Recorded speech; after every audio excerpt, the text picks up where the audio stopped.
acima do mal, longe do mundo aqui. Tira de mim o que vai passar, quero tua mente ter. Essa é minha oração, livra de todo mal. Nada no mundo quero ter, só Deus serei afinal. Vamos ficar em pé? De tudo que há na terra, Pai, desliga-me, Senhor, até que eu seja todo teu. Tira de mim o eu. Essa é minha oração, livra de todo mal. Nada no mundo quero ter, só eu serei afinal. Ao sacrifício guia-me, quero ser rico em ti, e da cobiça afasta-me, braços chegar a ti. Esta é minha oração, livra de todo mal. Nada no mundo quero ter, só Deus serei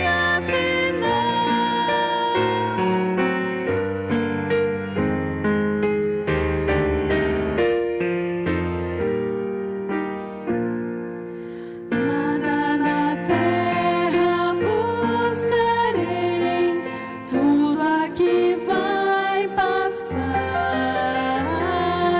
Que meu amor esteja em ti, é minha petição. Essa é minha oração, livra de todo mal. Nada no mundo quero ter, só Deus serei afinal.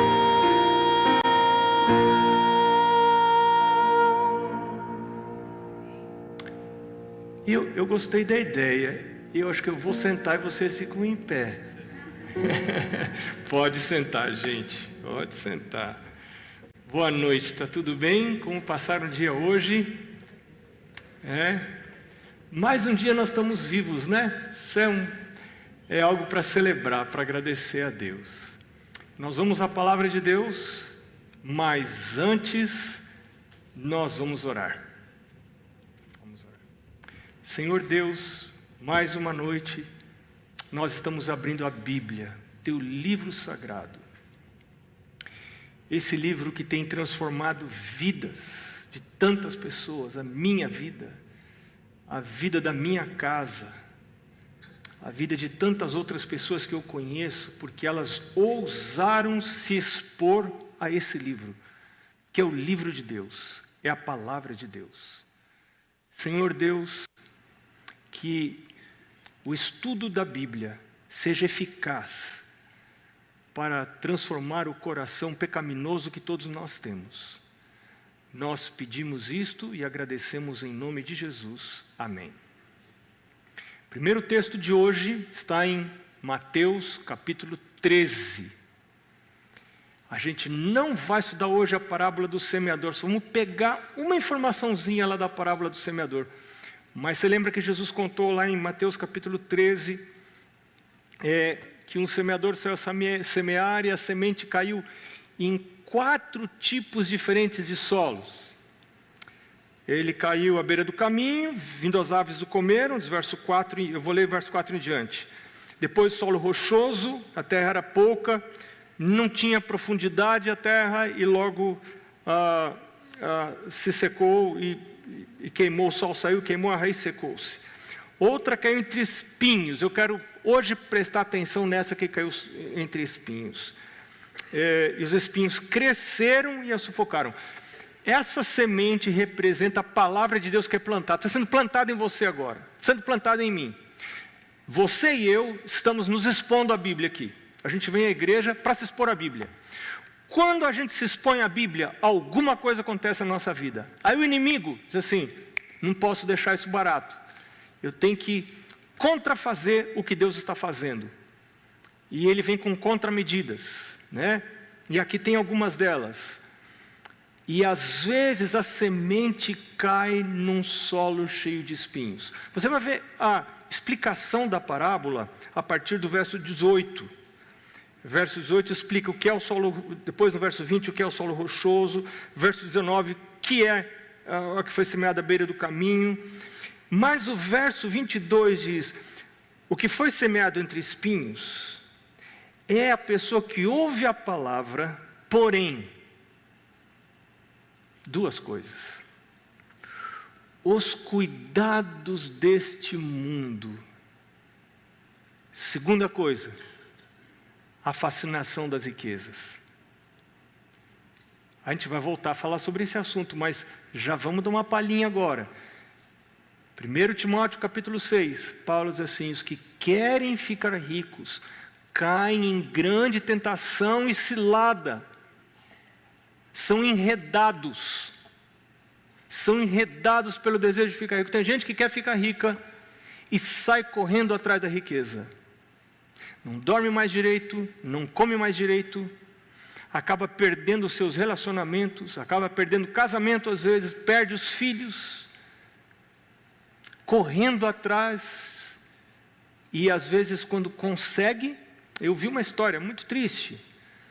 Uma pessoa que tinha um sonho, lá de Minas, tinha um sonho de virar milionário. Ele lutou e finalmente se tornou milionário. Quando ele se tornou milionário, ele já tinha perdido o casamento, ele já tinha perdido os filhos todos, e agora não tinha com quem desfrutar o que ele tinha alcançado. Pagou um preço muito alto para conseguir essas coisas. Mas o pior não é isso. O pior é a minha relação com Deus. Quando você compromete a sua comunhão com Deus para alcançar as coisas dessa terra. Deus nos chama a fazer sacrifícios para a gente entender para onde que a gente está indo. E um desses sacrifícios que nos ajuda a entender isso é o sacrifício do dízimo e da oferta. A gente pensa que a gente está entregando o dízimo e a oferta, o pacto, para ajudar a igreja. Isso não é bom, porque a gente na verdade está confundindo a maneira como esses recursos são usados com a motivação pela qual eu deveria estar dando. E a razão pela qual eu deveria estar dando não é para ajudar a igreja. Na verdade, não sou eu que ajudo.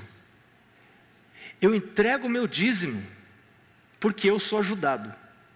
E cada vez que eu sou ajudado, não é para ajudar, é o contrário, é o reverso. Quando eu sou ajudado, então eu devolvo meu dízimo e minha oferta. Quando eu não sou ajudado, não tem dízimo e não tem oferta. Porque o dízimo e a oferta não estão baseados na necessidade da igreja ou da obra de Deus. Eles têm que estar baseados nas ações de Deus na minha vida. E cada vez que eu devolvo o dízimo e entrego a minha oferta, eu olho para Deus e digo: obrigado, Deus, porque o Senhor me deu o sustento. E a devolução do dízimo e da oferta é um tributo a Deus. Não é com a gente entrega na igreja porque é a casa do tesouro, como diz a Bíblia. Mas é um tributo a Deus. Só que às vezes a gente tem visões distorcidas disso. A gente pensa que a gente é dono dos recursos e que a gente vai doar. Eu quero sugerir a você que você não se veja como doador, senão como adorador. O doador pensa que tem a posse dos recursos e ele vai ajudar. Ele olha assim, onde é que eu vou ajudar agora? Não, ali não, aqui não. Acho que achei algo relevante, eu vou ajudar. Essa é a visão de doador. A visão do doador está aqui para baixo, mas a visão do adorador está lá para cima. Ele recebe um recurso de Deus, seja um salário, seja uma renda, e ele diz assim, isso não vem daqui, vem de cima, isso vem de Deus. O meu Deus está me sustentando, e agora eu vou devolver para Deus. E eu quero dizer uma coisa para você, um dos primeiros sinais de que alguém já não confia mais que tem um Deus no céu, poderoso, capaz de sustentar, é que essa pessoa para de devolver o dízimo e entregar a oferta. E eu tenho pensado nisso. E Jesus disse lá em Mateus capítulo 6, né? Onde estiver o vosso tesouro, aí estará o vosso coração. Quando você compra um carro zero, quanto que você gasta para comprar um carro zero? Minha nossa. Como é que você fica com aquele carro? Pelo menos nos primeiros meses, né? Nem chega perto, não chega perto desse carro, né? Por quê? Onde está o teu tesouro, aí está o teu coração. E quando eu entendi isso, nós entendemos isso lá em casa, Mari e eu, nós combinamos de entregar uma mesadinha para as nossas filhas. E a gente estava numa situação muito difícil, mas nós pensamos, as nossas filhas não podem sair de casa antes de entender a prática do dízimo e da oferta, do pacto, que é a oferta regular, sistemática, uma porcentagem que você escolhe. O dízimo, a porcentagem do dízimo é Deus que escolhe, né? A palavra, alguém me pergunta, pastor, onde está escrito na Bíblia que dízimo é 10%? Nenhum lugar. Você não vai achar nenhum lugar escrito na Bíblia que dízimo é 10%. Como também você não vai achar em nenhum lugar na Bíblia escrito que cavalo é um mamífero de 4 pernas. Não está na Bíblia. Na Bíblia tem cavalo, mas não explica o cavalo, né? Quem explica o que é cavalo é o dicionário, não é a Bíblia. E o dízimo é a mesma coisa. Você quer saber o que é dízimo? Vai para o dicionário. O dicionário vai dizer para você que é 1/10, né? A palavra dízimo, em português, ela vem de 10, de 10, né?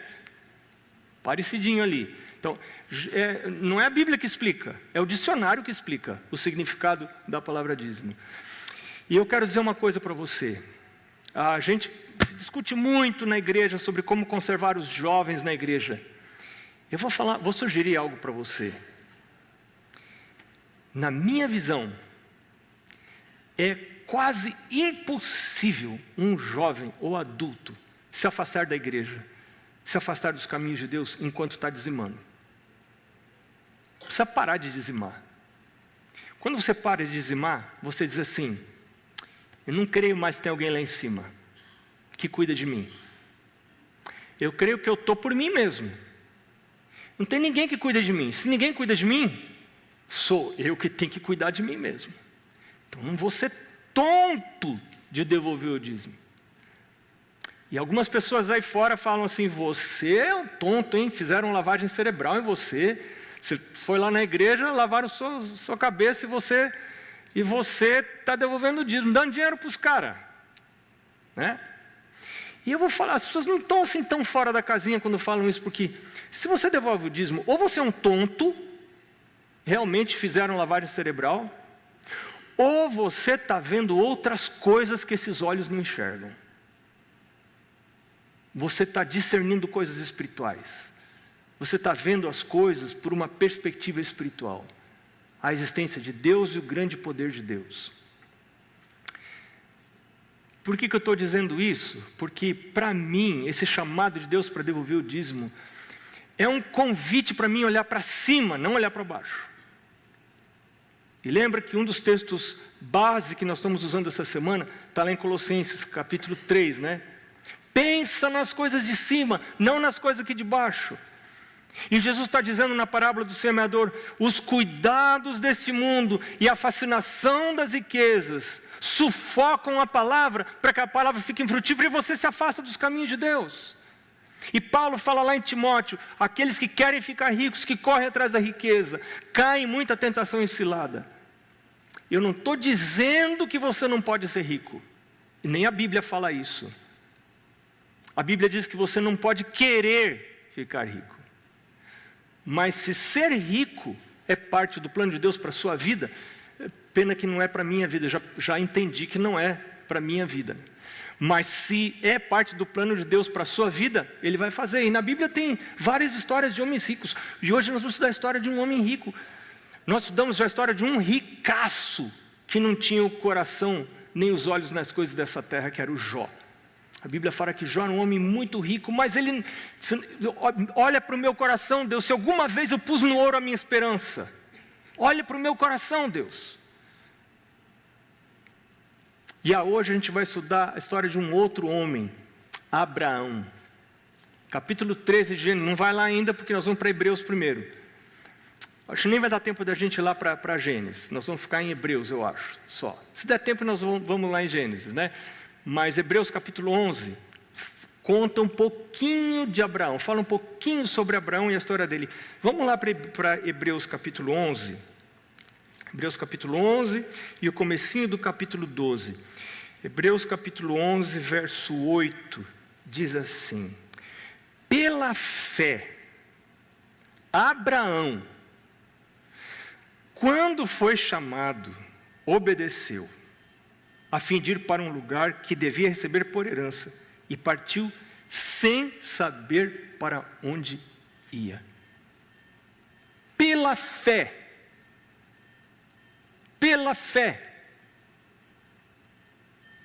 Abraão, quando foi chamado, obedeceu. Ele confiou na revelação de Deus. Deus disse a Abraão: sai. Você sairia? Eu tive, final do ano passado, fazendo uma semana de evangelismo na Albânia. Que experiência! Cidade mais muçulmana da Albânia. E as pessoas diziam: pastor, todo mundo assim me preparando, pastor, você não liga se não vier ninguém, porque é muito difícil. São muito muçulmanos, eles não perseguem o cristianismo, mas também não se interessam pelo cristianismo. E aquela igrejinha pequenininha da cidade de Elbasan, na Albânia, com 5 membros, uma igreja adventista com 5 membros, né? Um pastor e 5 membros. Começou, e vieram membros da igreja de Tirana, que é a capital da Albânia, vieram para ajudar, e no domingo foi feita a distribuição dos convites para as pessoas virem, e o evangelismo começaria no domingo à noite. E a gente orando, pedindo ajuda para Deus, No domingo à noite nós tínhamos 12 visitas. 12 visitas. E os irmãos assim, impressionadíssimos, porque nunca as pessoas atendiam aos convites dele. E ali a gente ficou uma semana fazendo evangelismo naquela cidade, um lugar muito bonito. E a igreja adventista fica numa rua que é a continuação da Via Ápia, porque na verdade a Via Ápia termina no Mar Adriático, né? Descendo de Roma para o sul, ela termina no Mar Adriático. Daí você atravessa o mar e lá do outro lado começa, e agora eu esqueci, ela muda de nome, né? Mas é uma estrada que vai até Istambul. E era por essa estrada andou Paulo muitas vezes, né? Eu imagino que ele não deve ter chegado ali onde está a nossa igreja, mas a nossa igreja está exatamente nessa rua. Ela é uma rua de pedras, e ali está a nossa igreja. Muito interessante. Mas por que eu estou contando isso para você? Porque eu cheguei ali, tinha um casal de brasileiros, Júnior e a Kika, de Curitiba. Perguntei: por que vocês vieram fazer aqui? Como é que vocês vieram parar aqui? Casal com 2 filhos. O que vocês estão fazendo aqui? Filhos pré-adolescentes. Pastor, Deus chamou a gente para vir para cá. Como assim? Eles me contaram. Eles estavam começando um negócio em Curitiba, compraram uma propriedade, estavam adaptando a propriedade para o negócio que eles iam fazer, e eles receberam um chamado para ir trabalhar lá. Os dois têm muita habilidade. O Júnior tem habilidade com construção. A Kika tem habilidade com ensinar a cozinhar de maneira saudável e uma série de... Os dois têm uma série de habilidades. São muito habilidosos. Eles podiam ficar em Curitiba ganhando dinheiro. Mas sabe o que eles fizeram? Alugaram a propriedade, foram embora para a Albânia com os 2 filhos. Para ganhar o quê? Para ganhar uma ajuda de custo da igreja. Não ganhar salário. Ganhar ajuda de custo da igreja. O Júnior reformou todo o apartamento que fica em cima da igreja, que é onde eles foram morar. Eles moravam de maneira confortável em Curitiba. Ali moravam num lugar pequenininho, longe de parentes, longe da família, uma língua incompreensível albanês. E ali estão eles, e ali estavam eles. Deus pode chamar você para sair do seu lugar, para ir para um lugar onde Ele vai mostrar para você. Você já começou a orar? Deus, Senhor, esse é o lugar que o Senhor quer que eu esteja? O que o Senhor quer da minha vida, meu Deus? Todo verdadeiro discípulo nasce no reino de Deus como missionário, como uma missionária. Meu Deus, me ajuda a eu saber qual lugar que o Senhor quer que eu esteja. Deus disse para Abraão, e Abraão, sai Abraão. Ellen White diz que Deus queria proteger Abraão das influências. Abraão morava numa cidade, Ur dos Caldeus, era uma cidade muito avançada para aquela época. Naquela época, Ur dos Caldeus tinha até um sistema de esgotos. Uma cidade muito avançada. Abraão sai de lá para viver em tendas. Por que ele fez isso? Pela fé, verso 9, peregrinou na terra da promessa, como em terra alheia, habitando em tendas com Isaque e Jacó, herdeiros com ele da mesma promessa. Deus viu que o conhecimento de Deus estava para se acabar na terra. E se Abraão ficasse lá, ele ia se contaminar com a idolatria que existia ali em Ur dos Caldeus. Então Deus diz, sai daí Abraão.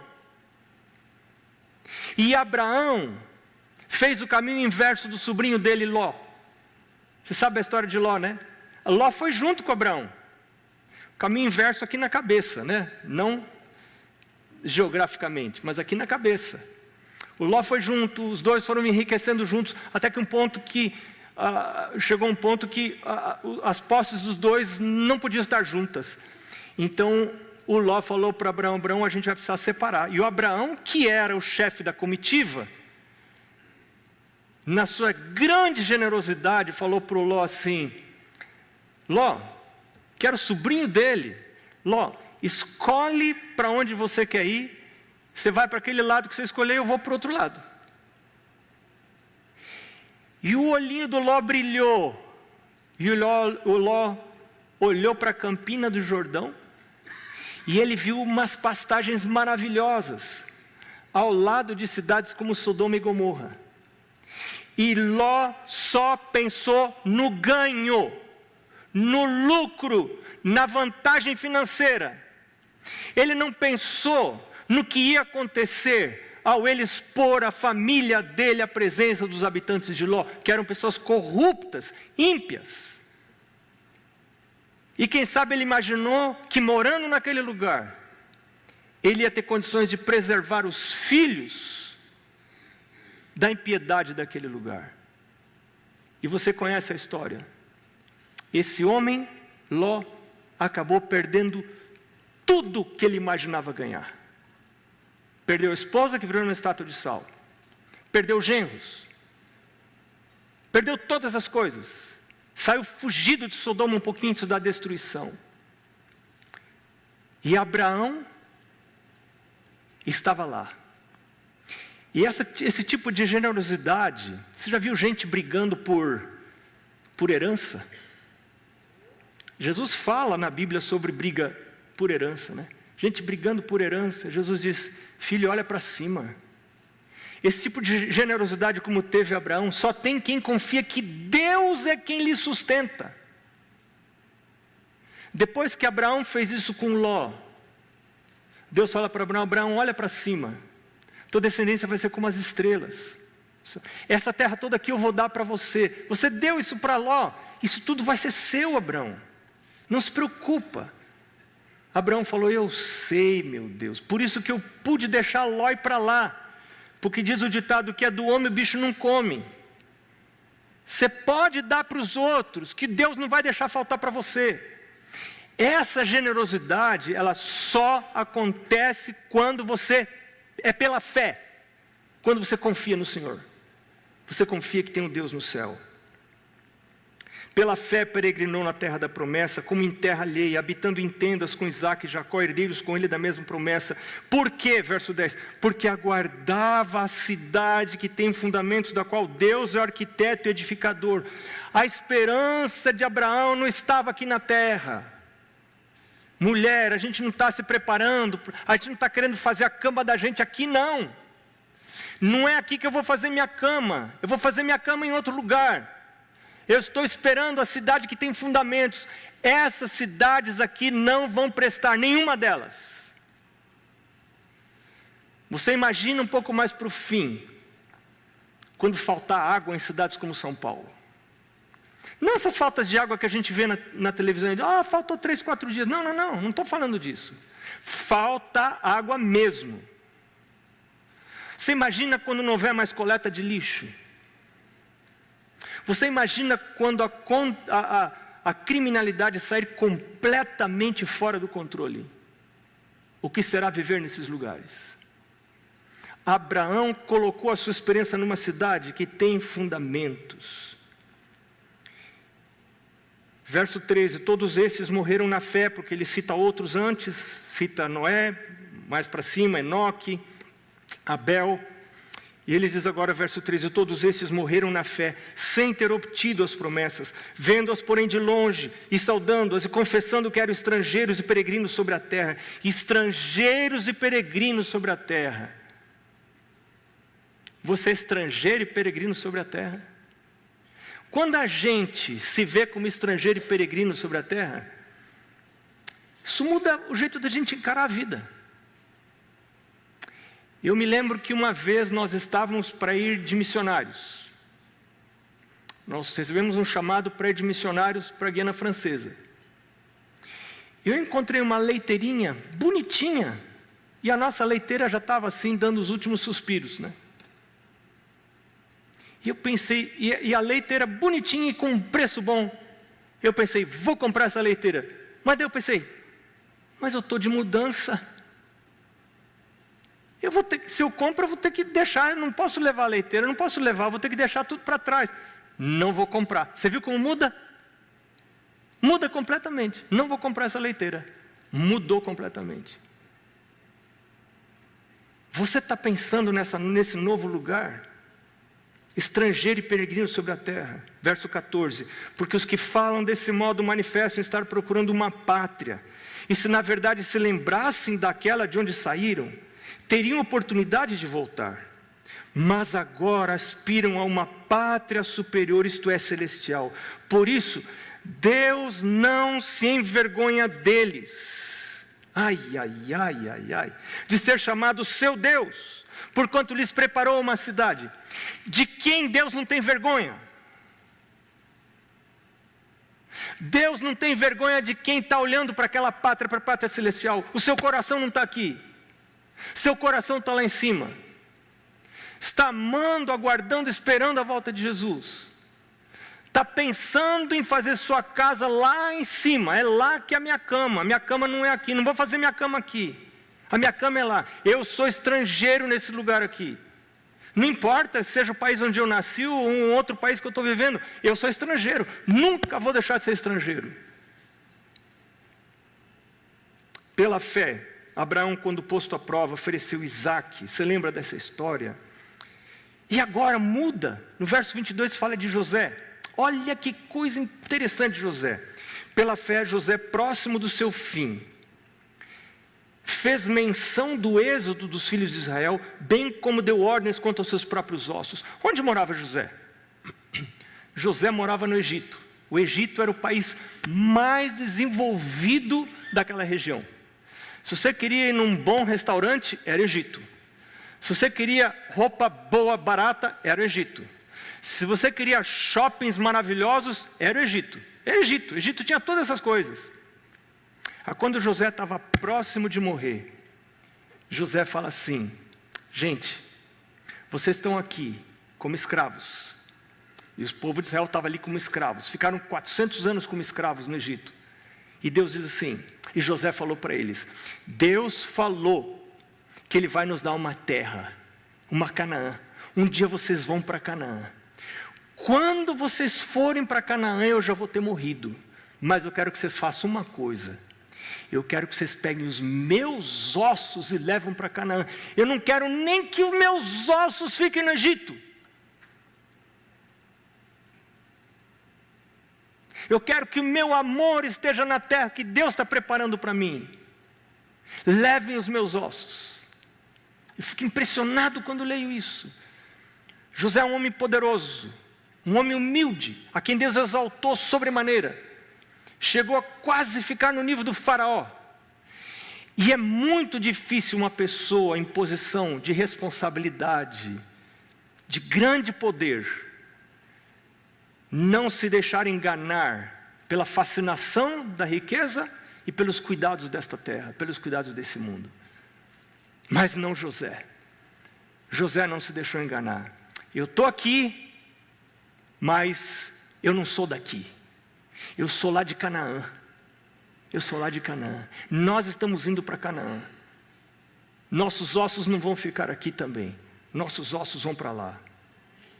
Pela fé, verso 23, Moisés, apenas nascido, foi ocultado por seus pais durante 3 meses.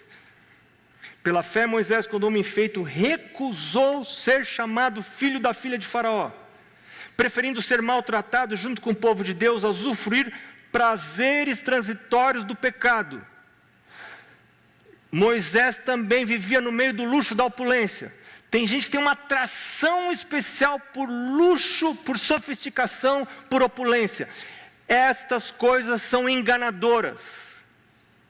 Não se deixe enganar pelo luxo. Não se deixe enganar pela sofisticação. Não se deixe enganar pela opulência. Moisés rejeitou essas coisas e diz: não, eu vou me unir ao povo de Deus, que eram escravos, preferindo ser maltratado, verso 25, junto com o povo de Deus, a usufruir os prazeres transitórios do pecado. Mas por que ele fez isso? Verso 26, porquanto considerou a vergonha de Cristo por maiores riquezas do que os tesouros do Egito, porque ele contemplava o galardão. Um dia eu vou morrer, e tudo aqui vai acabar. Eu já estou mais perto que a maioria de vocês aqui. Tem uns que estão junto comigo, né? Nós estamos tudo na fila para dar o pulo, né? Estamos tudo na fila, né? Mas assim, eu já estou vendo que a coisa não vai muito longe. Meu pai vai fazer 92 anos agora. Cada vez que eu visito meu pai fala assim: estou durando, né, filho?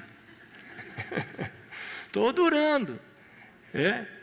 Mas nenhum de nós vai ficar. Se Jesus não voltar, vai acabar. E essa loucura da vida daqui dessa terra vai para onde? Se a minha esperança não está na nova terra, se eu não estou fazendo planos de fazer minha cama lá, o meu lugar lá, aqui eu sou estrangeiro, sou peregrino. Moisés considerou a vergonha de Cristo. O que é a vergonha de Cristo? Para muitas pessoas é vergonhoso seguir a Cristo. Eu me lembro que eu morava perto do portão, atravessando a rua, tem aquela rua que desce, se chama Felipe Carrillo Puerto. Eu morava ali. Todo sábado eu vinha para a igreja. Eu ia saindo de casa e meu pai falava assim: volta. O que foi, pai? Cadê sua Bíblia? Levar a Bíblia. Cadê sua lição de escola sabatina? Eu tinha que trazer para a igreja a Bíblia e lição de escola sabatina. Gente, para atravessar a estrada de Tapicerica, naquele tempo já tinha que apertar o sinalzinho para acender o sinal vermelho para daí atravessar. Quando apertava o sinal vermelho, parava um ônibus cheio de gente lá dentro, e eu todo engomadinho, cabelo penteadinho, com Bíblia e inário, lição na mão. Que vergonha, gente do céu, que vergonha. Aquele povo tudo olhando, ó, o crente indo para a igreja. Eu morria de vergonha. Até que anos depois eu li na Bíblia assim, Jesus dizendo, se você se envergonha de mim, eu vou ter vergonha de você naquele dia lá. Naquele dia, eu vou ter vergonha de você. Mas eu não posso mentir para você que eu tinha vergonha. E para muitas pessoas, seguir a Cristo e seguir a palavra de Cristo como se lê, é algo vergonhoso. Você vai ser desprezado pela família, você vai ser desprezado no seu ambiente de trabalho, você pode sofrer desprezo, é vergonhoso. Mas a Bíblia diz aqui, que Moisés considerou essa vergonha coisa superior do que as riquezas, a opulência, a sofisticação da corte, da vida na corte lá no Egito. Falou, não é isso que eu quero, isso vai acabar. Onde estão os faraós hoje? Você vai lá no Museu do Cairo, para ver onde estão os faraós hoje. E onde está Moisés hoje? Onde está Moisés hoje? Pela fé abandonou o Egito, não ficando amedrontado com a cólera do rei. Antes permaneceu firme como quem vê aquele que é invisível. Verso 29, pela fé atravessaram o mar vermelho como por terra seca, tentando os egípcios, foram tragados de todo. E o verso 32, que mais direi? Certamente me faltará tempo necessário, como falta para mim também, né? Mas o Paulo estava falando aqui. Certamente me faltará tempo necessário para referir o que é a respeito de Gideão, Baraque, Sansão, Jefté, Davi, Samuel e os profetas, os quais por meio da fé subjugaram reinos, praticaram a justiça, obtiveram promessas, fecharam a boca de leões, extinguiram a violência do fogo, escaparam ao fio da espada, da fraqueza tiraram força, fizeram-se poderosos em guerra, puseram em fuga exércitos estrangeiros. Mulheres receberam pela ressurreição os seus mortos. Alguns foram torturados. Eu comentei com vocês a história que a minha filha me contou esses dias, né? Da mãe que parou ao lado do filho, que ia ser morto. E as pessoas que estavam supliciando aquele menino diziam, renegue a sua fé. E a mãe dizia, não, meu filho, confirme a sua fé, porque você vai ter ressurreição. Não venda a sua ressurreição, você vai ter ressurreição, filho, vai em frente, filho. Que mãe faz isso hoje? Que pai faz isso hoje? Estamos criando nossos filhos para serem mártires. Alguns foram torturados, não aceitando o seu resgate. Para quê? Para obterem superior ressurreição. Todo mundo vai ressuscitar. Mas a Bíblia diz que alguns vão ressuscitar para a vida, outros vão ressuscitar para a morte. Vão ter duas ressurreições. Outros, por sua vez, passaram pela prova de escárnios e açoites, sim até de algemas e prisões. Foram apedrejados, provados, cerrados pelo meio. Lembra de Isaías? Mortos a fio de espada. Paulo foi decapitado. Andaram peregrinos, vestidos de peles de ovelhas e de cabras, necessitados, afligidos, maltratados, homens e mulheres, claro, dos quais o mundo não era digno, errantes pelos desertos, pelos montes, pelas colinas, pelos ângulos da terra. Ora, todos esses que obtiveram bom testemunho por sua fé, não obtiveram, contudo, a concretização da promessa, por haver Deus provido coisa superior a nosso respeito, para que eles, sem nós, não fossem aperfeiçoados. Todos esses morreram, e ainda não receberam. E Deus fala assim, calma, vocês não vão receber porque o Marcos, aquele magrelo, ele não nasceu ainda. Ele vai nascer, ele também vai receber junto com vocês. E eles estão lá esperando a ressurreição. Outros, como Moisés, já foram ressuscitados, estão lá no céu. E agora acaba o capítulo 11. Mas a gente vai para o capítulo 12. Capítulo 12 agora vem a aplicação disso para nós. Paulo diz assim, portanto, também nós, visto que temos a rodear-nos tão grande nuvem de testemunhas, desembaraçando-nos de todo peso, e do pecado, duas coisas que eu tenho que me desembaraçar, do peso e do pecado, que tenazmente nos assedia, corramos com perseverança a carreira que nos está proposta. olhando firmemente para o autor e consumador da fé, Jesus, o qual, em troca da alegria que lhe estava proposta, suportou a cruz, não fazendo caso da ignomínia, da afronta, da vergonha, e está sentado à destra do trono de Deus. Eu quero voltar com você no verso 1 do capítulo 12. Desembaraçando-nos de todo o peso e do pecado. O que está pesando na sua vida? Tem gente que está caminhando na sua jornada espiritual, está andando no caminho da salvação, mas está muito pesado. Está arrastando uma bola. Sabe aquela bola de prisioneiro de antigamente, que tinha uma corrente com uma bola de ferro? E a pessoa está indo para o céu com a bola de ferro. Está carregando uma coisa muito pesada. O que é essa coisa pesada? Que está atrapalhando, que está impedindo o seu progresso na vida espiritual. Para algumas pessoas pode ser o trabalho. Você está num emprego que não permite você guardar o sábado de maneira apropriada. Isso está atrapalhando você. Pode ser que são suas amizades. Pode ser que é o seu celular que está atrapalhando você. Pode ser que é o seu medo de ficar pobre. Você não confia em Deus, e aí você não devolve o dízimo. Porque você não confia que Deus vai sustentar você. Eu não sei o que é, mas eu acho que o Espírito Santo pode dizer para você: filho, é isso que está segurando você. Eu me lembro quando eu morava aqui, eu acho que eu já contei para vocês, que eu entrava no quarto da minha avó, minha casa não tinha televisão, eu entrava no quarto da minha avó, ia pé ante pé, para ela não acordar, pegava a televisão da minha avó, levava para o meu quarto, passava a noite assistindo. O que passa na televisão a altas horas da noite? Que tipo de coisa que passa?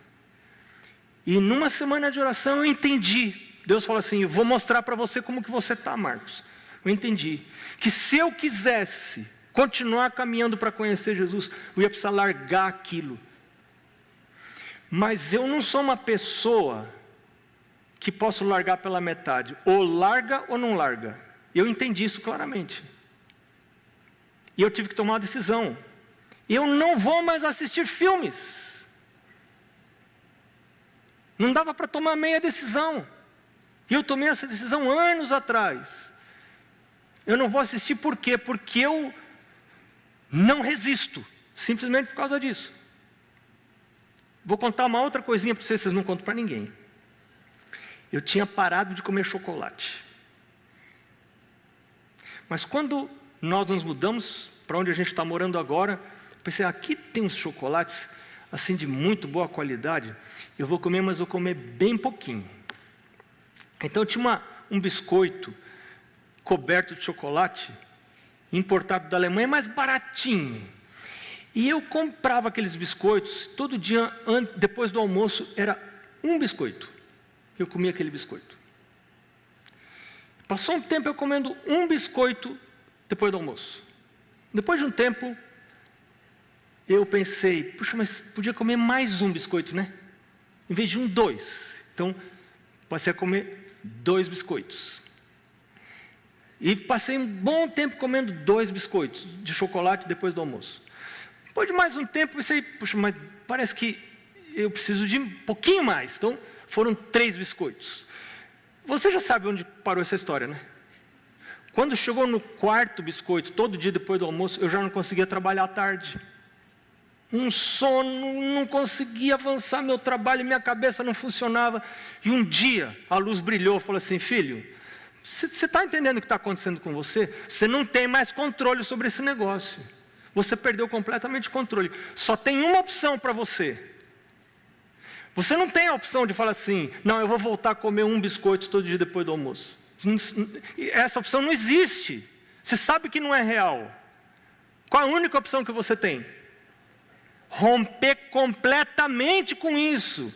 Porque esse é um peso que está me assediando, está me atrapalhando na minha jornada, na minha caminhada por Deus. Como é que eu vou adorar Deus com a cabeça desse jeito? E eu tive que tomar uma decisão. Tomei a decisão dura. Eu não estou falando que você tem que tomar essa mesma decisão. Não estou dizendo isso para você. Eu tive que tomar essa decisão. Eu tive que tomar a decisão de não comer mais chocolate, que é uma coisa que eu gosto. E é justamente por isso, porque eu gosto muito. E eu acho que se eu não fosse da igreja, eu seria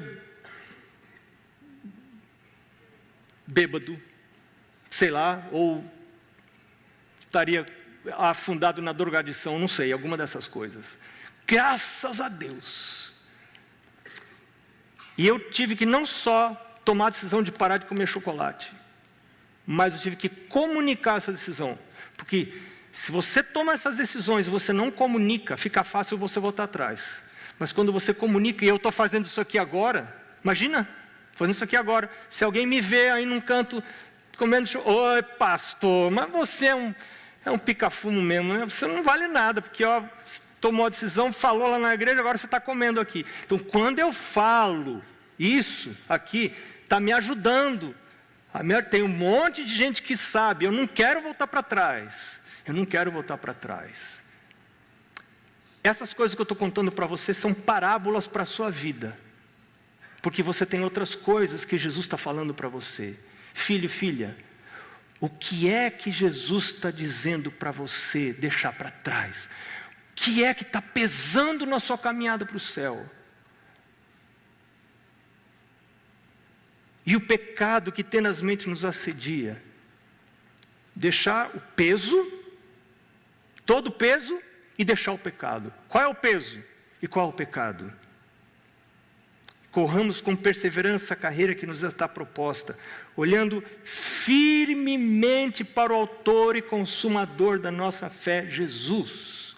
Como que você olha firmemente para Jesus? Você olha firmemente para Jesus desenvolvendo rotinas de busca de Jesus. Quando você lê a Bíblia, não leia a Bíblia como uma peça de literatura. Ela é a palavra de Jesus.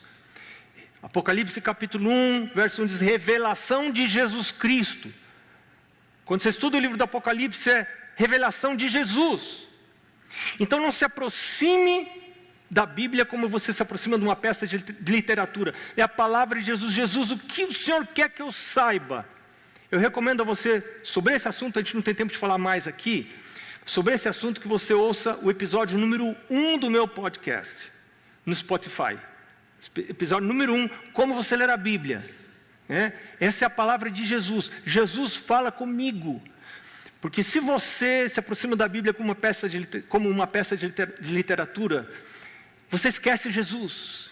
Você apenas tenta entender o texto, o raciocínio. Não, você tem que encontrar uma pessoa quando você estuda a Bíblia. O autor você tem que encontrar. Você tem que saber como o autor pensa, como ele trata você. É assim que você estuda a Bíblia. E aí você corre com perseverança essa carreira, olhando firmemente para Jesus, o autor e consumador da sua fé. Como que você tem fé? Romanos 10, 17, a fé vem pelo ouvir e ouvir a palavra de Deus, estudando a Bíblia. Estuda a Bíblia, estuda a Bíblia, estuda a Bíblia. Ontem nós vimos, quem está assistindo a gente aqui e não assistiu a mensagem de ontem, recomendo você olhar a mensagem de ontem. A importância de pôr a Bíblia primeiro. Por que é importante pôr a Bíblia primeiro? Porque é revelação de Deus, é inspirada por Deus, está acima de outro tipo de literatura. Leia essas coisas, encharque a sua mente com essas coisas e deixe para trás, desembarace-se do peso e do pecado que tenazmente assedia. Eu quero convidar você para orar. E quem sabe a gente... E Rony está aí. Rony, a gente não combinou hoje, Rony. Mas vamos cantar? Eu e você, pessoal, não se preocupem, eu tenho aqui. E eu vou procurar aqui o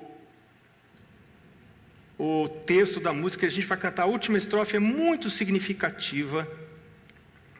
Eu acho que vai valer a pena a gente cantar. Minha oração, achei aqui. Vamos cantar.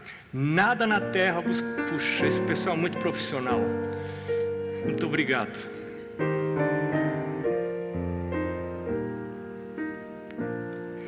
Nada da terra buscarei, tudo aqui vai passar.